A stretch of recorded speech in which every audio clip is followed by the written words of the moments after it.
Hey, welcome back, Fair Isle Knitters. I'm Jana with Purl Together. This week we're going to be focusing on the main body of the Crofter's Cap with chart B. Before we get started into that, I want to give a big shout out and a hearty thank you to new patrons in the last couple of weeks. So a big thanks to Velera, Karen, Kathryn, Paula, Cynthia, and Dianne. Thanks so much for supporting the channel and becoming a patron. If you're interested to see how you can support Purl Together and keep these videos coming to you each and every week, head over to patreon.com/Purl Together, where you can see what I'm offering for your small monthly pledge. All right, let's get started with chart B. All right, we're ready to begin row 10 of our chart. And you can see this is my beginning of the round marker here. As you can see, I have put stitch markers every 24 stitches for each chart repeat. And so that just helps keep me on track. And I have stopped short 5 or 6 stitches before the beginning of the round because I'm going to add my new color in and I want to weave it in before it shows. So I'm just going to go in as if to knit and I'm going to lay that over the top.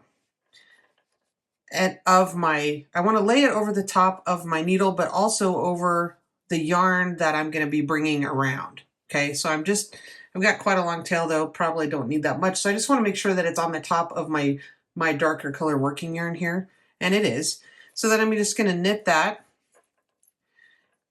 And now that's on top of there. And I'm going to lift it up and over my needle now, do my wrap, and take it back over. So you can see that rust colored or orange yarn is on top of that. And now when I do my next wrap, that's going to tack down that little float. So I'm going to continue doing that for another couple stitches until I'm ready to begin working with the orange yarn. Okay, so I'm on the beginning of row 10 now. So I have 2 stitches of my background color. So let's do that again, where you just go in as if to knit.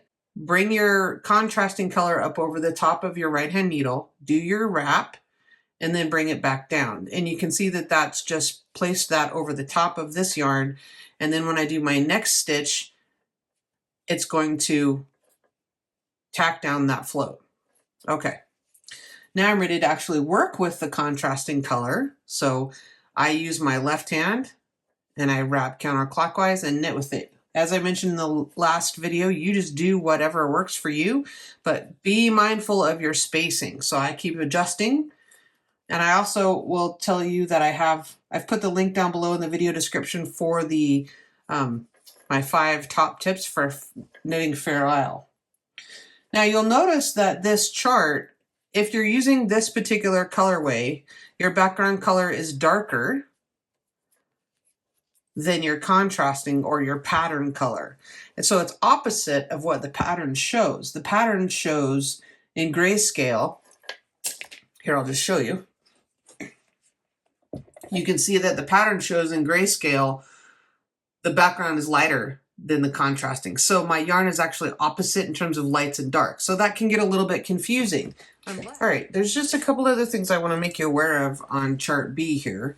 Now, when I first started, I'm right in the center. Okay, I'm right in the center of chart B where you have that highlight row that is using yarns B and A, right in the very middle of that motif.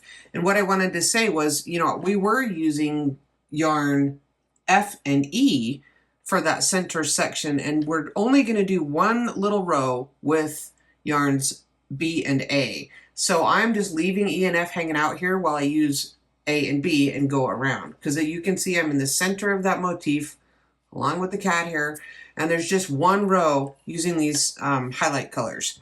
So you can notice again that I have stitch markers between each 24 repeat, and that way I can double check everything is correct, because it's much easier to take a minute to do that than it is to tink and frog or try to repair color work. So what I want to show you here is that with B, we're holding our pattern color on the left side, that's true, and we have 7 stitches. And I feel like 7's kind of long to carry along a float. So we're going to want to tack down yarn A in the middle of that 7-stitch section. So when I get to the 4th stitch, I go ahead and let this hang down, and then I take yarn A over the top of my right hand working needle, just like we have been tacking down our floats. Then go ahead and wrap yarn B, put A back down, so that you have it on top. So you have yarn A float on top. Then the next time you go to knit a stitch with yarn B, you can tack it down. Then take this back over to the left because it is your pattern color and you want to be holding that on your left side. Okay, so let's make sure we have the correct number, 246. Okay, I need one more. I'll show you how I do that again. It is a little fiddly and awkward. So I'm right in the center of that sequence stitch repeat where I have 3 A's in a row. Now I have another stretch of 7 stitches that is yarn B. And I awkwardly can't seem to find it.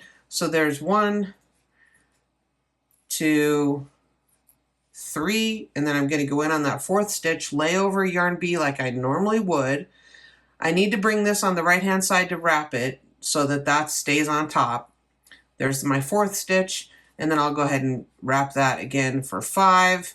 And then I'm going to take yarn B back over to the side where it's supposed to live on the left after I untwist all this mess. So there you go. That's how I just like to tack down yarn A in the middle of that 7 stitch sequence, making sure that I don't have stuff tangled up. Okay, how many is that? 2, 4, 6, 7. Good. All right, I just wanted to show you that, and then I'll be back to show you the rest of what my completed chart B looks like. And then we'll be moving on to the crown next week. All right, stay tuned to see what the rest of chart B looks like for me. Okay, I'm all the way through chart B. I think it looks fantastic. It shows up a lot brighter, I think, with the studio lights I have going on for filming. But I'm really pleased with how this looks at the end of chart B. All right, that's all I have for you this week.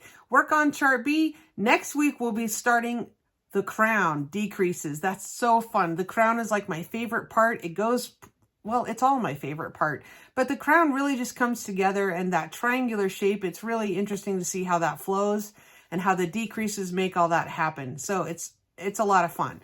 So work through chart B. We'll do the crown next week.